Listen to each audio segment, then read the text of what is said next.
Welcome to another video by LDS Nerds.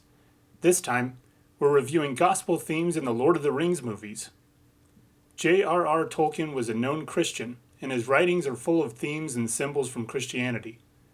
His novel was the basis for the trilogy of films directed by Peter Jackson, which released starting in 2001.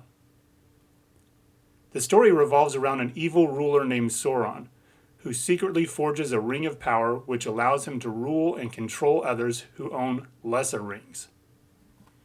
When Frodo the Hobbit's uncle Bilbo leaves Frodo his possessions including the ring, his wizard friend Gandalf goes to research it. Gandalf soon realizes it is the one ring to rule them all, and tells Frodo it needs to be destroyed to prevent its creator Sauron from getting it back. A fellowship of 9 people are put together to help get the ring to Mordor. Eventually, the fellowship must split up with most of the group devoted to battling the forces of Sauron, while Frodo and his friend Sam continue to Mordor with the ring to destroy it. Parallels to the gospel abound in the story. For this video, we're going to focus on 3 characters that correlate to Christ most directly. To begin, at the end of the first movie, The Fellowship of the Ring, wizard Gandalf the Grey protects the Fellowship and the ring by standing up to the demonic Balrog creature. The Balrog falls and takes Gandalf with him, presumably to his death. In the second movie, The Twin Towers, it is revealed that Gandalf has been resurrected and is now known as Gandalf the White, and his clothing glows. Gandalf later frees King Theoden from the control of the evil wizard Saruman. The king had been weakened and corrupted by a devil-like character named Grima Wormtongue, who was then cast out of his presence. In the third movie, The Return of the King, Gandalf goes on to serve as inspiration for the forces of good. The parallels to Christ are unmistakable here. Christ submitted to death, protecting his friends and all of us. Although his enemies thought him gone for good, and his friends mourned his loss, he was resurrected, appearing to others dressed in white, and at times glowing. Jesus Christ serves as a symbol to all on the side of righteousness, and like Gandalf in Shadowfax, Revelations 19:11 tells us that Christ will be riding a white horse to lead the forces of good during the second coming. Finally, Christ cast out evil, corrupting spirits during his ministry, and even made Satan himself depart. We too can break the chains of Satan's influence as we turn to Christ and rededicate ourselves to his cause. Another more subtle Christ parallel is that of King Aragorn. He appears in the first movie known only as the Ranger Strider. He is someone who blends in well and seems to be of lowly stature. He is later revealed to be royalty, and reclaims a legendary sword which he uses in battle. Aragorn faces Sauron's armies again and again, proving to be tireless in his defense against evil. He later unites an army of the dead, which he leads in battle where they defeat Sauron's forces, and then he releases them from their curse. Aragorn is crowned High King of a reunited kingdom by the end of the trilogy. Like Aragorn, although he was royalty, Christ went unnoticed by the majority of the people during his ministry.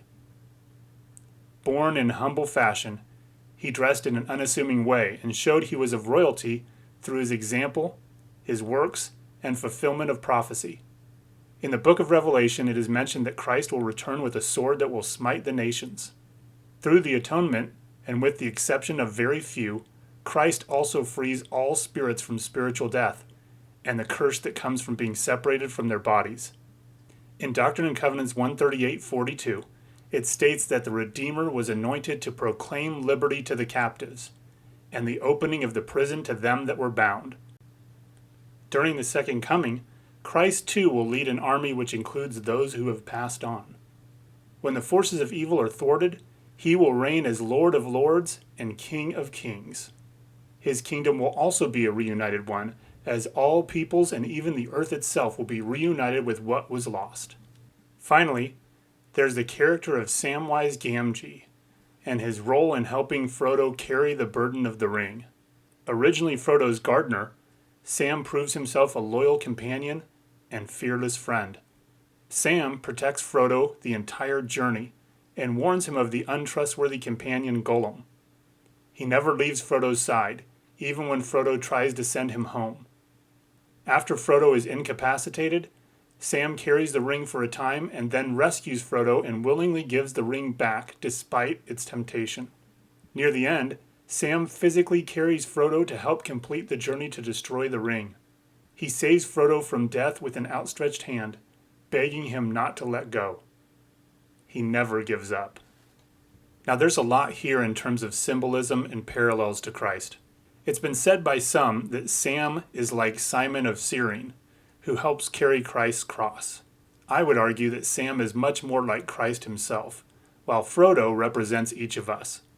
Like Frodo, we each have to journey on a quest that we alone must complete, with temptations and great burdens of sin and weakness a continual part of our path.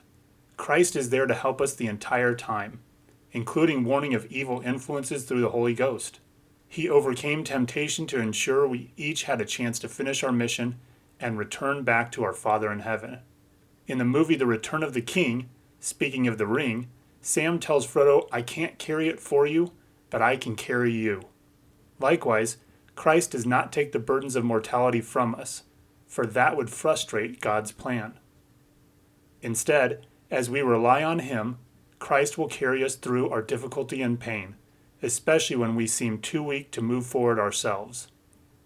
Like Sam, the Lord never gives up on us and only wants to see us overcome evil in our own lives. He stands with hand outstretched, pleading not to let go. As we yoke ourselves to Him, we too can have an unfailing partner there to help guide us along our own treacherous path. That's all this time. Let us know your favorite gospel themes from the Lord of the Rings movies in the comments, and please subscribe and tell your friends. Thanks for watching another LDS Nerds creation. Be sure to shop our store for geeky gospel-themed merchandise.